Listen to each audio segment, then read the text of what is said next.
ಕಡಿಮೆ ಸಿಬಿಲ್ ಸ್ಕೋರ್ ನಿಂದ ಲೋನ್ ಹಾಗೆ ಕ್ರೆಡಿಟ್ ಕಾರ್ಡ್ ಸಿಗ್ತಾ ಇಲ್ವಾ? ಇನ್ ಮುಂದೆ ನಿಮಗೆ ಆ ಚಿಂತೆನೆ ಬೇಡ. SBM Z ಕ್ರೆಡಿಟ್ ಕಾರ್ಡ್ ಬಳಸಿ ಈಸಿಯಾಗಿ 750+ ಪಾಯಿಂಟ್ಸ್ ವರೆಗೆ ನಿಮ್ಮ ಸಿಬಿಲ್ ಸ್ಕೋರ್ ಜಾಸ್ತಿ ಮಾಡ್ಕೊಳ್ಳಿ. ಹಾಗೆ ಆರಾಮಾಗಿ ಲೋನ್, ಕ್ರೆಡಿಟ್ ಕಾರ್ಡ್ ಕೂಡ ಸಿಗುತ್ತೆ. ಇದು FD ಆಧಾರಿತ ಕಾರ್ಡ್ ಆಗಿದ್ದು RBI ಗ್ಯಾರಂಟಿ ಇರುತ್ತೆ. ಹಾಗೆ ಅಪ್ ಟು 7% ಇಂಟ್ರೆಸ್ಟ್ ಕೂಡ ಪಡಿಬಹುದು. ಅದೇ ರೀತಿ UPI ಪೇಮೆಂಟ್ಗೂ ಅವಕಾಶ ಸಿಗುತ್ತೆ. ಸ್ವಿಗ್ಗಿ, ಝೊಮ್ಯಾಟೊ, ಬುಕ್ ಮೈ ಶೋ ನಲ್ಲಿ ಈ ಕಾರ್ಡ್ ನಿಂದ 20% ಡಿಸ್ಕೌಂಟ್ ಪಡಿಬಹುದು. ಅದೇ ರೀತಿ 80+ ಟಾಪ್ ಬ್ರಾಂಡ್ಸ್ ಮೂಲಕ ಕ್ಯಾಶ್ ಬ್ಯಾಕ್ ಕೂಡ ಸಿಗುತ್ತೆ.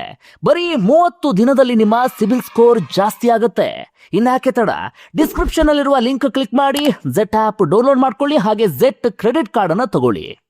ಬಂಧುಗಳೇ ನಮಸ್ಕಾರ, ಹೇಗಿದ್ರಿ ನೀವೆಲ್ಲರೂ? ನಾನು ಸುಬ್ರಹ್ಮಣ್ಯ ಎಸ್ ಹಂಡಿಗೆ. ಬಂಧುಗಳೇ, ಒಂದು ಪ್ರಕರಣ ಸದ್ಯ ಇಡೀ ದೇಶದ ಗಮನ ಸೆಳೆತಾ ಇದೆ. ಆ ಪ್ರಕರಣಕ್ಕೆ ಸಂಬಂಧಪಟ್ಟ ಹಾಗೆ ಸುಪ್ರೀಂ ಕೋರ್ಟ್ ವ್ಯಕ್ತಪಡಿಸಿದಂತಹ ಅಭಿಪ್ರಾಯ ಅಥವಾ ಅಬ್ಸರ್ವೇಷನ್ ಇದೆಯಲ್ಲ, ಅದಕ್ಕೆ ಸಂಬಂಧಪಟ್ಟ ಹಾಗೆಯೂ ಕೂಡ ಸಾಕಷ್ಟು ಚರ್ಚೆ ಆಗ್ತಾ ಇದೆ. ಬಂಧುಗಳೇ, ಜೀವನಾಂಶ ಒಂದಷ್ಟು ಮಹಿಳೆಯರಿಗೆ ಅದು ಹಕ್ಕು. ಗಂಡನಿಂದ ದೌರ್ಜನ್ಯ ಅನುಭವಿಸಿರ್ತಾರೆ, ಹಿಂಸೆಯನ್ನು ಅನುಭವಿಸಿರ್ತಾರೆ, ಸ್ವಾತಂತ್ರ್ಯ ಇಲ್ಲದೆ ಬದುಕುವಂಥ ಸ್ಥಿತಿ ಇರುತ್ತೆ. ಆಗ ಡಿವೋರ್ಸನ್ನು ಪಡೆದುಕೊಂಡು ಹೊಸ ಬದುಕನ್ನು ಆರಂಭಿಸುವ ಸಂದರ್ಭದಲ್ಲಿ ಯಾವುದೇ ಜೀವನಾಧಾರ ಇರೋದಿಲ್ಲ. ಆಗ ಅವರಿಗೆ ಜೀವನಾಂಶದ ಅಗತ್ಯತೆ ತೀರಾ ಇರುತ್ತೆ. ಹೀಗಾಗಿ ನಮ್ಮ ಕಾನೂನು ಅಥವಾ ನಮ್ಮ ವ್ಯವಸ್ಥೆ ಇಂಥದ್ದೊಂದು ಜೀವನಾಂಶದ ಅವಕಾಶವನ್ನು ಮಾಡಿಕೊಟ್ಟಿದೆ. ಒಂದಷ್ಟು ಮಹಿಳೆಯರು ಆ ಜೀವನಾಂಶವನ್ನು ಪಡೆದುಕೊಳ್ಳೋದಕ್ಕೆ ಎಲ್ಲ ರೀತಿಯಲ್ಲೂ ಕೂಡ ಅರ್ಹರಿರ್ತಾರೆ. ಆದರೆ ಇನ್ನೊಂದು ಕಡೆ ಏನಾಗ್ತಿದೆ ಅಂದರೆ, ಆ ಕಾನೂನಿನ ಅವಕಾಶ ಇದೆಯಲ್ಲ, ಅದನ್ನು ಮಿಸ್ಯೂಸ್ ಮಾಡಿಕೊಳ್ಳುವಂಥವರ ಸಂಖ್ಯೆಯೂ ಕೂಡ ಇತ್ತೀಚೆಗೆ ಜಾಸ್ತಿ ಆಗ್ತಾ ಇದೆ. ಅದೆಷ್ಟೋ ಮಹಿಳೆಯರಿಗೆ, ನಾನು ಈ ರೀತಿಯಾಗಿ ಆರೋಪವನ್ನು ಮಾಡಬಾರ್ದು, ಆದರೆ ಇದು ವಾಸ್ತವ ವಿಚಾರ. ಯಾಕೆ ವಾಸ್ತವ ಅಂತಿದ್ದೀನಿ ಅಂದರೆ, ಮತ್ತೆ ಕೋರ್ಟ್ ಮುಂದೆ ಇಂಥದ್ದೇ ಪ್ರಕರಣಗಳು ಬರ್ತಾ ಇದೆ. ಒಂದಷ್ಟು ಮಹಿಳೆಯರಿಗೆ ಈ ಜೀವನಾಂಶ ಅನ್ನೋದೇ ವ್ಯವಹಾರ ಆಗಿಬಿಟ್ಟಿದೆ. ಓರ್ವನನ್ನು ಮದುವೆ ಆಗೋದು, 4-5 ತಿಂಗಳಿಗೆ ಆತನಿಗೆ ಹಿಂಸೆ ಆಗುವ ರೀತಿಯಲ್ಲಿ ಮಾಡೋದು, ಆತ ಡಿವೋರ್ಸ್ ಪಡೆದುಕೊಳ್ಳುವ ರೀತಿಯಲ್ಲಿ ಮಾಡೋದು, ಡಿವೋರ್ಸನ್ನು ಪಡೆದುಕೊಳ್ತಾ ಇದ್ದ ಹಾಗೆ ಕೋಟ್ಯಾಂತರ ರೂಪಾಯಿ ಜೀವನಾಂಶಕ್ಕೆ ಡಿಮ್ಯಾಂಡ್ ಮಾಡೋದು, ಆತನ ಮಾನಸಿಕ ಸ್ಥಿತಿಯನ್ನು ಹಾಳು ಮಾಡೋದು ಅಥವಾ ಆತನ ಬದುಕನ್ನೇ ಸರ್ವನಾಶ ಮಾಡಿಬಿಡೋದು, ಇಂಥದ್ದೆಲ್ಲವೂ ಕೂಡ ಜಾಸ್ತಿ ಆಗ್ತಾ ಇದೆ.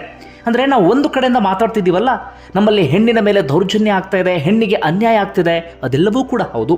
ಅಟ್ ದಿ ಸೇಮ್ ಟೈಮ್ ಸಾಕಷ್ಟು ಗಂಡು ಮಕ್ಕಳಿಗೆ ಅಥವಾ ಸಾಕಷ್ಟು ಪುರುಷರು ಕೂಡ ಇಂಥದ್ದೊಂದು ದೌರ್ಜನ್ಯವನ್ನು ಇತ್ತೀಚೆಗೆ ಹೆಚ್ಚೆಚ್ಚಾಗಿ ಅನುಭವಿಸ್ತಾ ಇದ್ದಾರೆ.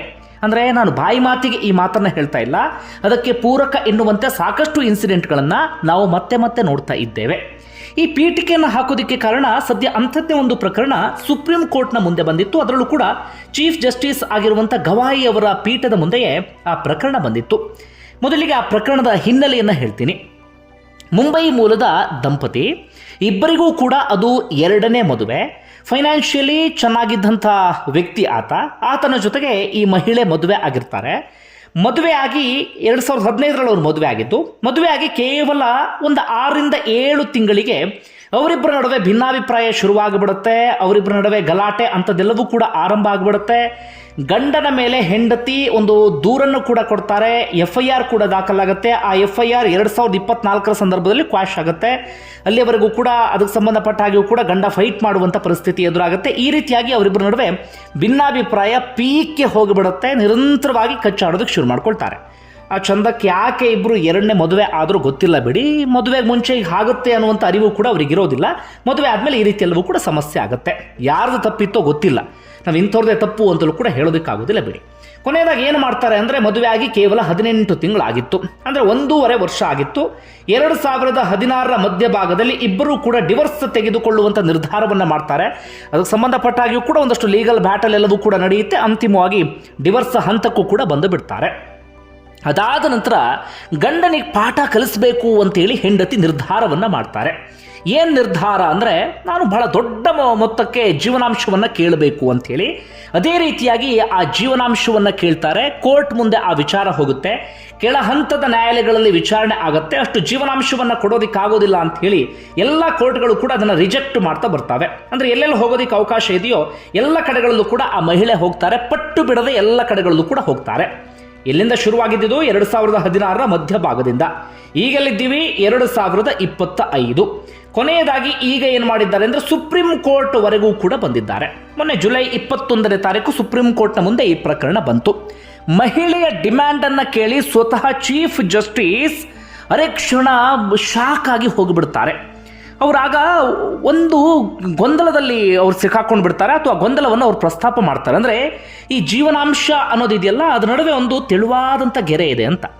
ಒಂದು ಮಹಿಳೆಯರ ಹಕ್ಕು, ಮತ್ತೊಂದು ಕಡೆಯಿಂದ ಅದು ಸುಲಿಗೆ ಆಗಿದೆ ಅಥವಾ ಗಂಡು ಮಕ್ಕಳಿಗೆ ಹಿಂಸೆ ಕೊಡೋದಕ್ಕೆ ಒಂದು ಅಸ್ತ್ರ ಆಗಿಬಿಟ್ಟಿದೆ ಎನ್ನುವ ರೀತಿಯಲ್ಲಿ.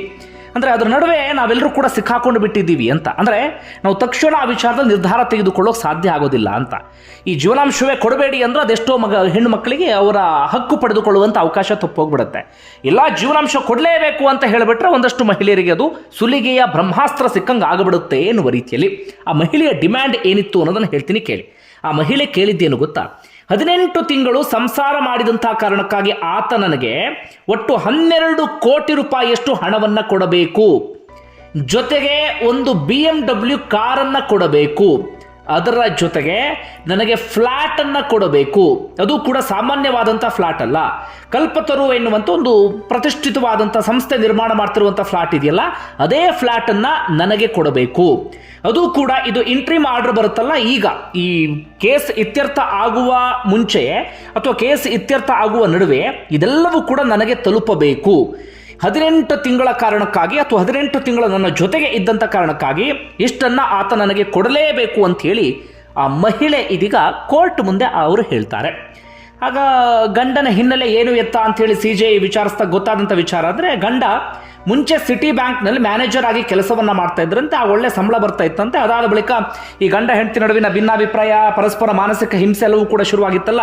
ಗಂಡನೂ ಕೂಡ ಕೆಲಸ ಬಿಟ್ಟಾಗ ಹೋಗಿರುತ್ತೆ, ಹೆಂಡತಿಯೂ ಕೂಡ ಕೆಲಸ ಬಿಟ್ಟಾಗ ಹೋಗಿರುತ್ತೆ. ಸದ್ಯ ಗಂಡ ಉದ್ಯಮಿಯಂತೆ ಒಂದು ಸಾಧಾರಣವಾದಂಥ ಬಿಸ್ನೆಸ್ಸನ್ನು ಆತ ಮಾಡ್ತಾ ಇರ್ತಾರೆ. ಹೀಗಾಗಿ ಅದನ್ನು ಕೇಳಿದಂಥ ಚೀಫ್ ಜಸ್ಟಿಸ್ ಆ ಮಹಿಳೆಗೆ ಹೇಳ್ತಾ ಹೋಗ್ತಾರೆ, ನೀವು ಈ ರೀತಿಯಾಗಿ ಜೀವನಾಂಶವನ್ನು ಕೇಳೋದಿದೆಯಲ್ಲ, ಯಾವುದೇ ಕಾರಣಕ್ಕೂ ಸರಿ ಅಲ್ಲ. ಜೊತೆಗೆ ಬಹಳ ಸ್ಪಷ್ಟವಾದಂಥ ಸೂಚನೆಯನ್ನು ಕೊಡ್ತಾರೆ. ಯಾರಿಗೆ ಅಗತ್ಯ ಇದೆಯೋ ಅಂಥವ್ರು ಕೇಳಲಿ. ನೀವು IT ಉದ್ಯೋಗಿ ಇದ್ದೀರಿ, ನೀವು MBA ಪದವೀಧರ ಇದ್ದೀರಿ, ನಿಮಗೆ ದುಡಿದು ತಿನ್ನೋದಿಕ್ಕೆ ಏನು ಬಂದಿದೆ? ನೀವು ಆರಾಮಾಗಿ ದುಡಿಮೆ ಮಾಡಿ ತಿನ್ನಬಹುದು. ಯಾಕೆ ಈ ರೀತಿಯಾಗಿ ಭಿಕ್ಷೆಯನ್ನು ಬೇಡ್ತೀರಿ ಜೀವನಾಂಶದ ರೂಪದಲ್ಲಿ? ನೀವು ಬೆಂಗಳೂರು ಅಥವಾ ಹೈದರಾಬಾದ್ಗೆ ಹೋದರೆ ನಿಮಗೆ ಬೇಕಾದ ರೀತಿಯಲ್ಲಿ ಕೆಲಸ ಸಿಗುತ್ತೆ. IT ಹಬ್ ಅವೆಲ್ಲವೂ ಕೂಡ ನೀವು ಓದಿರೋದಕ್ಕೆ ಅಥವಾ ನೀವು ಯಾವ ಕ್ವಾಲಿಫಿಕೇಶನ್ ಪಡೆದಿದ್ದೀರಿ ಅದಕ್ಕೆ ಹೈ ಡಿಮ್ಯಾಂಡ್ ಇದೆ ಎಲ್ಲ ಕಡೆಗಳಲ್ಲೂ ಕೂಡ. ಅಂಥದ್ರಲ್ಲಿ ನೀವು ಈ ರೀತಿಯಾಗಿ ಭಿಕ್ಷೆ ಬೇಡೋದಕ್ಕೆ ಬಂದಿದ್ದೀರಲ್ಲ ಜೀವನಾಂಶದ ರೂಪದಲ್ಲಿ, ಎಷ್ಟರ ಮಟ್ಟಿಗೆ ಸರಿ ಎನ್ನುವ ರೀತಿಯಲ್ಲಿ CJ ಪ್ರಶ್ನೆಯನ್ನು ಮಾಡ್ತಾರೆ.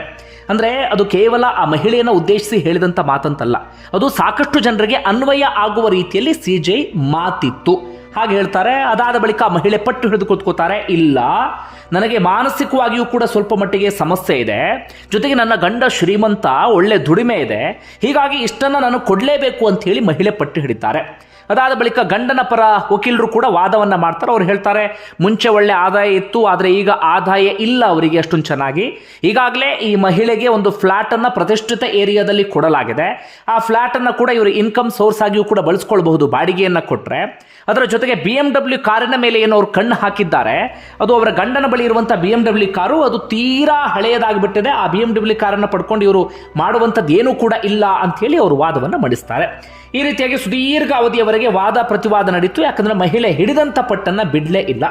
ಕೊನೆಯದಾಗಿ CJ ಅವರು ಮುಂದೆ 2 ಆಪ್ಷನ್ ಇಡ್ತಾರೆ. ಒಂದು, ಪ್ರತಿಷ್ಠಿತ ಏರಿಯಾದಲ್ಲಿ ಇರುವಂಥ ಫ್ಲ್ಯಾಟನ್ನು ನೀವು ಪಡೆದುಕೊಳ್ಬಹುದು, ಅಥವಾ ಫುಲ್ ಟೈಮ್ ಸೆಟಲ್ಮೆಂಟ್ ಎನ್ನುವ ರೀತಿಯಲ್ಲಿ 4 ಕೋಟಿ ರೂಪಾಯಿ ಪರಿಹಾರವನ್ನು ಪಡೆದುಕೊಳ್ಬಹುದು. ಅದರ ಬದಲಾಗಿ 12 ಕೋಟಿ, ಒಂದು BMW ಕಾರು, ಫ್ಲ್ಯಾಟು ಇದೆಲ್ಲವನ್ನೂ ಕೂಡ ಕೊಡೋಕ್ಕೆ ಸಾಧ್ಯ ಆಗೋದಿಲ್ಲ.